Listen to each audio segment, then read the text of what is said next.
Detrás de la imagen de perfección del cine de oro mexicano, se escondía una oscuridad que nadie quería ver. Mientras el público aplaudía a las estrellas en pantalla, muchas de ellas vivían su propio infierno fuera de cámara. Actrices admiradas, deseadas, convertidas en íconos, pero también en moneda de cambio dentro de un sistema cruel, donde el poder se compraba con cuerpos, y el silencio era la única forma de sobrevivir. Hoy te mostraremos las 10 actrices que, para mantenerse bajo los reflectores, tuvieron que pagar un precio demasiado alto.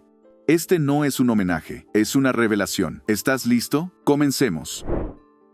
A Libertad Lamarque la bautizaron como la novia de América. Su voz era tan suave que parecía de cristal, y su imagen, siempre pulcra, era sinónimo de clase y distinción. Pero lo que el público no sabía es que, fuera del escenario, Libertad vivía una realidad mucho menos romántica.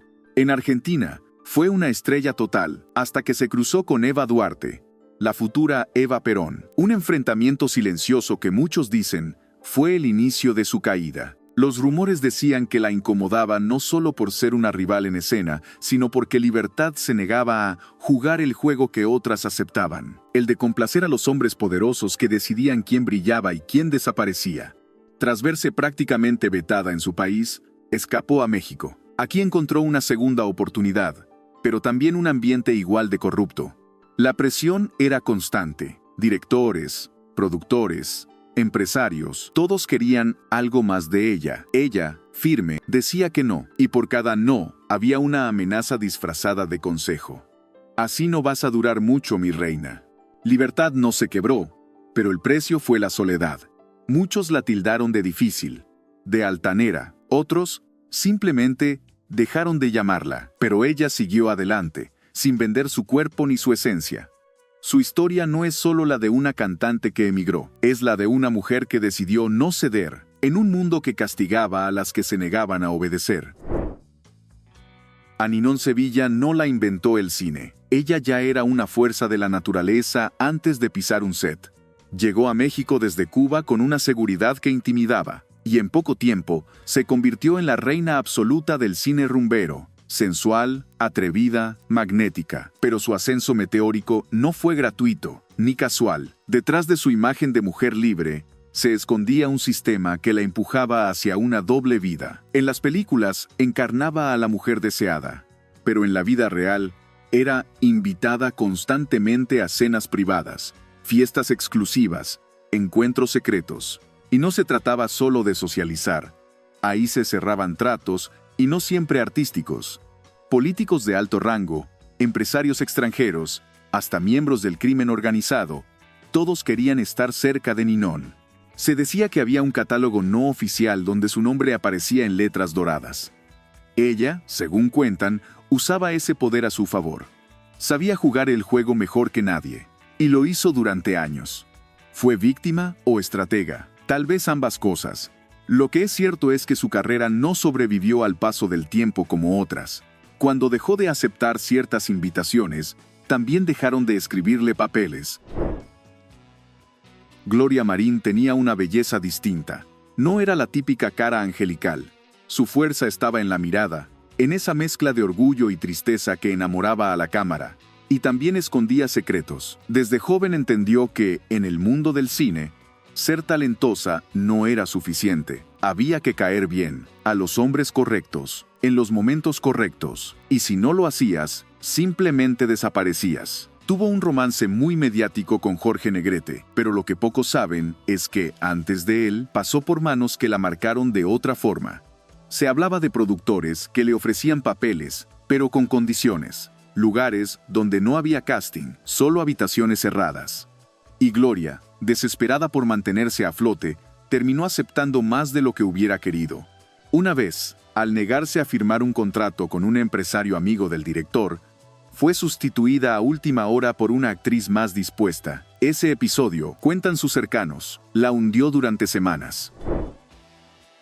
Meche Barba fue una de las rumberas más queridas del cine de oro. Tenía esa mezcla perfecta entre inocencia y fuego, entre dulzura y picardía que hacía imposible apartar la mirada. Pero el brillo en pantalla no contaba toda la historia. Desde muy joven, fue recomendada por ciertos productores en reuniones donde el cine era lo último en la lista. Se decía que, en más de una ocasión, su presencia era solicitada en eventos exclusivos con la promesa de un papel que nunca llegaba, o que llegaba con condiciones no dichas en voz alta. Muchos la veían aparecer en fiestas lujosas, acompañada de personajes influyentes del medio. ¿Casualidad? ¿Estrategia? ¿Imposición? Nunca lo aclaró. Pero con los años, esos encuentros se volvieron parte del murmullo que la rodeaba. Algunos decían que su talento estaba subestimado. Otros, que fue usada como una imagen de lujo en círculos donde las actrices no eran tratadas como artistas, sino como un tipo muy particular de entretenimiento. Aún así, Meche siguió trabajando, resistiendo, manteniendo una sonrisa que escondía todo lo que no podía decir. Rosita Quintana llegó a México con los ojos llenos de ilusión. Argentina de nacimiento, tenía la voz de una estrella de tango y la mirada melancólica de quien ha dejado todo por un sueño. Pero ese sueño pronto se convirtió en un laberinto. La industria cinematográfica mexicana era poderosa, pero también cerrada, y quienes controlaban las llaves rara vez las entregaban por talento. Se decía que a Rosita le hicieron muchas propuestas, de esas que no se hacen en voz alta ni se escriben en contratos. Y que, al principio, su acento extranjero y su actitud firme no fueron del agrado de quienes buscaban algo más que una buena actriz. Con el tiempo, aprendió cómo moverse. Asistía a los lugares correctos, saludaba a las personas correctas y, según algunas fuentes, también aceptaba ciertas invitaciones donde lo profesional y lo personal se entremezclaban peligrosamente. Su carrera despegó, sí, pero nunca sin ese murmullo detrás. Murmullo que hablaba de puertas abiertas con condiciones, de silencios obligados y de una mujer que tuvo que adaptarse a un mundo donde las decisiones no se tomaban en las oficinas, sino tras cortinas cerradas. Amalia Aguilar no entraba a escena, irrumpía. Su energía era tan intensa que parecía sacada de otro mundo. Cada movimiento suyo tenía un ritmo hipnótico, y cada mirada dejaba claro que sabía exactamente lo que provocaba. Pero no todo en su historia era ritmo y luces.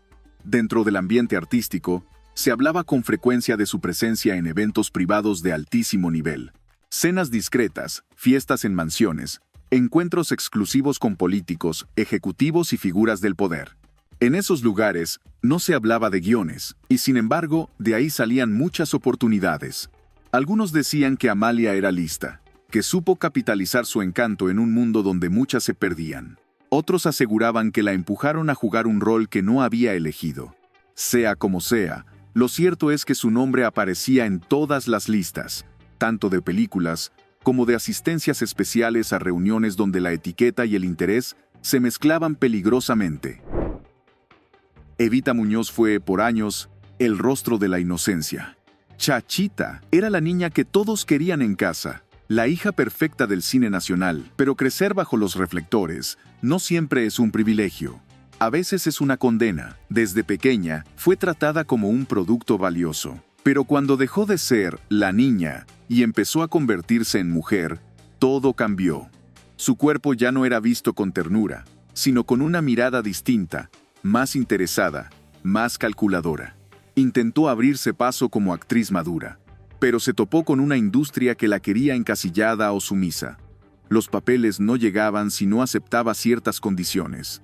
Se hablaba de llamadas incómodas, de promesas disfrazadas de elogios, de directores que le pedían otro tipo de entrega, y Evita, que venía de una familia estricta y principios firmes, se negaba. Eso le costó trabajo, oportunidades, visibilidad. Su talento seguía intacto, pero ya no era suficiente. Muchos dicen que su historia fue la de una mujer que pasó de ser adorada a ser ignorada, simplemente por no adaptarse a las nuevas reglas del juego.